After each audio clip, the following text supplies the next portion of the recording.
Hi ಎಲ್ಲರಿಗೂ welcome back to BJ kitchen heaven. ಎಲ್ಲರೂ ಹೇಗಿದ್ದೀರಾ? ಸೊ ನಾನು ಸೂಪರ್ ಆಗಿದ್ದೀನಿ. ಸೊ ಇವತ್ತು ಕರೇಲ ಹಾಗಲಕಾಯಿ ಫ್ರೈ ಮಾಡ್ತಾ ಇದ್ದೀನಿ. ಸೊ ಇದು ಟೇಸ್ಟಿಯಾಗೂ ಇರುತ್ತೆ, ಆಮೇಲೆ ಆರೋಗ್ಯಕ್ಕೂ ಒಳ್ಳೆಯದು. ಸೊ ಸ್ವಲ್ಪ ಎಣ್ಣೆಯಲ್ಲಿ ಇದನ್ನ ಫ್ರೈ ಮಾಡ್ಕೊಳೋದು. ಸೊ ನೋಡೋಣ ಬನ್ನಿ ಹೇಗೆ ಮಾಡೋದು ಅಂತ. ಸೊ ಹಾಗಲಕಾಯಿನ ನೀಟಾಗಿ ವಾಶ್ ಮಾಡಿ ಇಟ್ಕೊಂಡಿದ್ದೀನಿ. ಸೊ ಈಗ ಇದನ್ನು ಸ್ವಲ್ಪ ಮೇಲಿರೋ ಸಿಪ್ಪೆನ ಒಂಚೂರು ತೆಗೆದ್ಬಿಟ್ಟು ಇದನ್ನು ರೌಂಡಾಗಿ ಕಟ್ ಮಾಡಿ ಇಟ್ಕೊತೀನಿ. ಸೊ ನೋಡಿ, ಈ ಥರ ಸ್ಕ್ರೇಪ್ ಮಾಡಿಕೊಂಡ್ರೆ ಸಾಕು. ಸೊ ಆಮೇಲೆ ಈ ಥರ ರೌಂಡಾಗೆ ಕಟ್ ಮಾಡಿ ಇಟ್ಕೊಳ್ಳೋಣ. ಆಮೇಲೆ ಮಧ್ಯದಲ್ಲಿರೋ ಈ ಬೀಜನ ತೆಗೆದ್ಬಿಡೋಣ.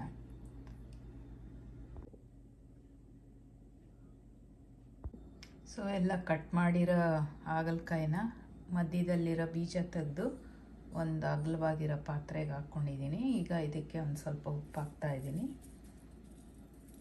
ಸೊ ಉಪ್ಪು ಹಾಕಿ ಸ್ವಲ್ಪ ಹೊತ್ತು ನೀರಲ್ಲೂ ನೆನೆಸಿಡ್ಬೋದು, ಅದು ಆಪ್ಷನಲ್ಲು. ಸ್ವಲ್ಪ ಕಹಿ ಇರುತ್ತೆ ಅಂತ ಅನಿಸಿದ್ರೆ ಸ್ವಲ್ಪ ಆ ಥರ ಮಾಡಿದ್ರೆ ಕಹಿ ಹೊಡಿಯುತ್ತೆ. ನಾನು ಜಸ್ಟ್ ಡೈರೆಕ್ಟಾಗೆ ಹೀಗೆ ಮಾಡ್ತಾಯಿದ್ದೀನಿ. ಅರಿಶಿಣದ ಪುಡಿ ಹಾಕ್ತಾಯಿದ್ದೀನಿ, ಸ್ವಲ್ಪ ಖಾರದ ಪುಡಿ,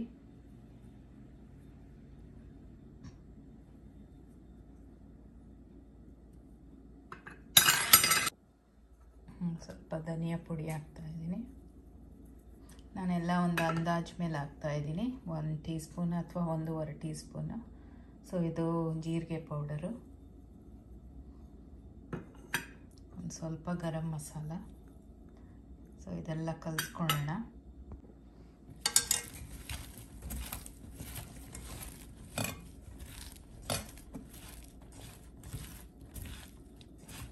ಸೊ ಚೆನ್ನಾಗಿದು ಎಲ್ಲ ಹಾಗಲಕಾಯಿ ಪೀಸ್ಗೂ ಇದು ಕೋಟ್ ಆಗಬೇಕು, ಉಪ್ಪು ಖಾರ ಎಲ್ಲ. ಸೊ ನೋಡಿ, ಈ ಥರ ಚೆನ್ನಾಗೆ ಕೋಟ್ ಮಾಡಿದ್ದೀನಿ. ಈಗ ಒಂದು ಕಪ್, ಒಂದು 3 ಟೇಬಲ್ ಸ್ಪೂನ್ ಆಗಷ್ಟು ಕಾರ್ನ್ಫ್ಲವರ್ ಇದೆ. ಸೊ ಇದನ್ನು ಹೀಗೆ ಸ್ಪ್ರಿಂಕಲ್ ಮಾಡ್ತಾಯಿದ್ದೀನಿ. ಸೊ ನೋಡಿ ಹಾಕ್ಕೊಬೋದು, ನಿಮ್ಗೆ ಎಷ್ಟು ಬೇಕೋ ಅಷ್ಟು. ಒಂದು ಸ್ವಲ್ಪ ಕಡಲೆ ಹಿಟ್ಟು ಹಾಕ್ತಾಯಿದ್ದೀನಿ. ಸೊ ಇದು ಅಷ್ಟೇ, 1-2 ಸ್ಪೂನ್ ಹಾಕ್ಬೋದು. ಸೊ ಈಗ ಇದನ್ನೆಲ್ಲ ಚೆನ್ನಾಗಿ ಕಲಿಸ್ಕೊಳ್ಳೋಣ.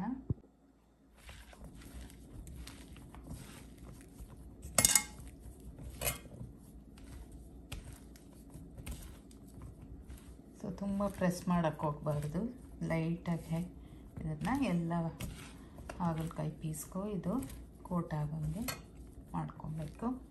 ಸೊ ಇದನ್ನು ಈಗ ನಾವು ಶಾಲೋ ಫ್ರೈ ಮಾಡ್ಕೊಳ್ಳೋಣ. ಸೊ ಒಂದು ದಪ್ಪ ಹೆವಿ ಬಾಟಮ್ ಪ್ಯಾನ್ ಇದ್ದರೆ ಅಥವಾ ಅಗಲವಾಗಿರೋ ಪ್ಯಾನ್ ಇದ್ರೂ ನಡೆಯುತ್ತೆ.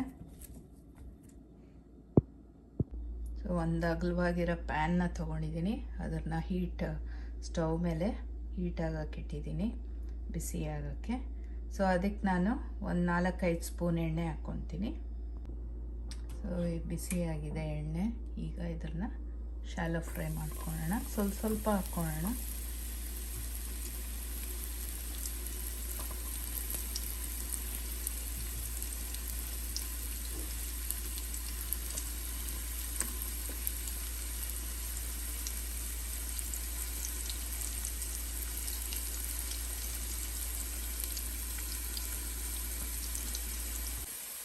ಸೊ ಚೆನ್ನಾಗಿ ಒಂದು ಸೈಡ್ ಚೆನ್ನಾಗಿ ಕ್ರಿಸ್ಪಿ ಆಗೋ ತನಕ ಇದನ್ನು ಫ್ರೈ ಮಾಡ್ಕೊಳ್ಳೋಣ. ಆಮೇಲೆ ತಿರುಗಿಸಿ ಇನ್ನೊಂದು ಸೈಡ್ ಫ್ರೈ ಆಗೋಕ್ಕೆ ಬಿಡೋಣ. ಸೊ ಈಗ ಒಂದು ಸೈಡ್ ಚೆನ್ನಾಗಿ ಫ್ರೈ ಆಗಿದೆ. ಸೊ ಈಗ ಇದನ್ನು ತಿರುವಾಕೋಣ. ಸೊ ಇನ್ನೊಂದು ಸೈಡು ಚೆನ್ನಾಗಿ ಫ್ರೈ ಆಗಲಿ.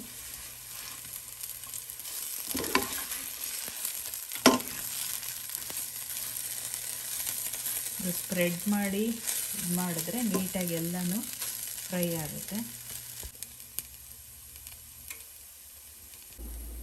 ಸೊ 2 ಸೈಡು ಫ್ರೈ ಆಗಿದೆ. ಈಗ ಇದನ್ನು ಒಂದು ಪ್ಲೇಟಿಗೆ ತೆಗೆದಿಟ್ಕೊತೀನಿ.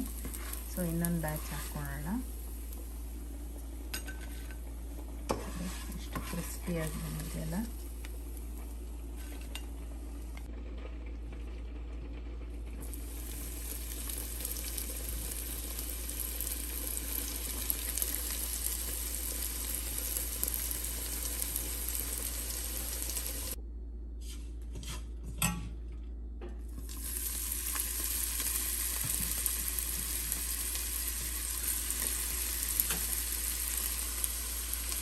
ಸ್ವಲ್ಪ ಕರಿಬೇವಿನ ಸೊಪ್ಪು ಹಾಕ್ತಾ ಇದ್ದೀನಿ ಲಾಸ್ಟಲ್ಲಿ. ಸೊ ಕ್ರಿಸ್ಪಿ ಹಾಗಲಕಾಯಿ ರೆಡಿ ಇದೆ. ಸೊ ನೋಡಿದ್ರಲ್ಲ ಎಷ್ಟು ಸಿಂಪಲ್ಲಾಗಿ ಒಂದು ಒಳ್ಳೆ ಸ್ನ್ಯಾಕು ಆಗುತ್ತೆ, ಆಮೇಲೆ ಇದು ಊಟಕ್ಕೆ ಕೂಡ ನೆಂಚ್ಕೊಳಕ್ಕಾಗುತ್ತೆ, ಆಮೇಲೆ ಸ್ವಲ್ಪ ಕಹಿ ಇರುತ್ತೆ ಬಟ್ ಚೆನ್ನಾಗಿರುತ್ತೆ ಒಂಥರ. ಸೊ ಟ್ರೈ ಮಾಡಿ ನೋಡಿ, ನಿಮಗೂ ಇಷ್ಟ ಆಗುತ್ತೆ. ಸೊ ಯಾರೆಲ್ಲ ಇನ್ನೂ ಸಬ್ಸ್ಕ್ರೈಬ್ ಮಾಡಿಲ್ವೋ please subscribe to BJ kitchen heaven. So ಒಳ್ಳೊಳ್ಳೆ ರೆಸಿಪೀಸ್ ತರೋದಕ್ಕೆ ನನಗೂ ಒಂದು ಸ್ಫೂರ್ತಿ ಬರುತ್ತೆ. ಸೊ ಹೋಪ್ ಈ ವಿಡಿಯೋ ನಿಮಗೆ ಇಷ್ಟ ಆಗುತ್ತೆ, ಹೆಲ್ಪ್ ಆಗುತ್ತೆ ಅಂತ ಅಂದ್ಕೊಂಡಿದ್ದೀನಿ. ಸೊ ಮುಂದಿನ ವಿಡಿಯೋ ಅಲ್ಲಿ ನಿಮ್ಮನ್ನೆಲ್ಲ ಮತ್ತೆ ಭೇಟಿ ಆಗ್ತೀನಿ. ಸೊ ಅಲ್ಲಿ ತನಕ ಟೇಕ್ ಕೇರ್, ಬಾಯ್.